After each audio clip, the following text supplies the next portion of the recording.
Од денес, секој нареден петок, жителите на Штип кои ќе купуваат на градскиот пазар, тежината на намирниците можат да ја проверат на контролните ваги. По реакција на граѓаните, на потрошувачите што доаѓаат на градскиот пазар, дека ги крадат на мерењето на вагите, одлучивме да поставиме две ваги, точни, баждирани, и луѓето да можат да си премеруваат купената роба.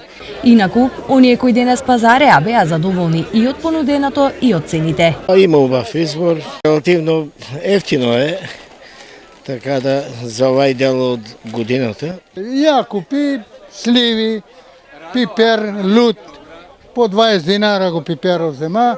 Што изберам, тоа земам, ако е поскапо. Понезадоволни од нив беа производителите и трговци на земјоделски производи. Средно не е баш најмале, па е добро. Што денес се бараше најмногу? Па како обично се, компир, подлиџани, пипер, дињи, како секој пазар што е понудата. Она што денес најмногу се бараше на пазарот во Штип се продаваше по следниве цени: пипер од 20 до 30, лук 120, тиквичките 10 динари парче, модер патлиџан 20, боранијата 40, краставиците од 25 до 30 динари килограм. Доматите се продаваа од 30 до 40 динари, кајсиите 40 до 50, праските од 25 до 30, а лубеницата по 10 динари за килограм.